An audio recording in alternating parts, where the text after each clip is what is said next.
Hahuna kieha nĩ ithiĩte na mbere kũgũmĩra bũrũri wa China na mabũrũri maingĩ. Ũũ nĩ kuma na gũtamba kwa mũrimũ wa COVID-19 na njĩra nene na gũcũngĩrĩria namba ya ikuũ kuongerereka. Thutha wa riboti ya ica ikuhĩ atĩ kũrĩ na dalili cia mũrimũ ũyũ gũkũ bũrũri-inĩ ũrĩa ũratherema na gĩkĩro kĩnene, mwaria wa thirikari Cyrus Oguna nĩaugire thirikari ya Kenya nĩ ĩbangĩte gũteithĩrĩria ciana 100 iria irĩ bũrũri wa China nĩguo kũmahatũra kumana na mũrimũ ũyũ thutha wa kĩrĩro kĩnene kuma kũrĩ aciari gũkũ bũrũri-inĩ. And survive through maji and survive through kamuchedi kidogo. Just imagine. So that the thing is making us to so na panic since ourselves and we are not sleeping.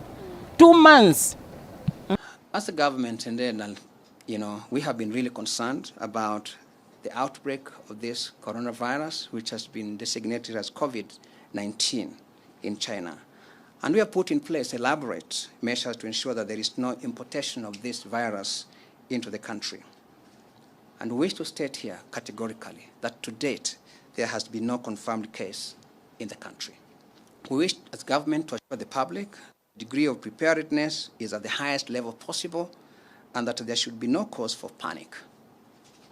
Gũkinyĩria rĩu COVID-19 ĩtambĩte bũrũri-inĩ wa Kuwait, Bahrain, Afghanistan, Iraq o hamwe na Oman. Gũkũ Pakistan na Turkey makĩhinga mĩhaka yao ya ũkui, wonjoria o hamwe na ũrĩi wa nyamũ cia gĩthaka. Rũhonge rwa ũgima wa mwĩrĩ rugĩte mabũrũri mamwe ma Afrika matiĩbangĩte kũhũrana na mũrimũ ũyũ, wona dalili cia mũrimũ ũyũ cingĩkinya mabũrũri-inĩ maya. Ngarama ya mũtũrĩre nĩ thiĩte na mbere kwambatĩra kumana na mũrimũ ũyũ, gũkũ China ĩgĩthiĩ na mbere kwĩrutanĩria kũng'ethanĩra na mũrimũ ũyũ wa COVID-19. Handũ-inĩ ha Mount Kenya TV, niĩ njĩtagwo Njenga wa Kwendeka.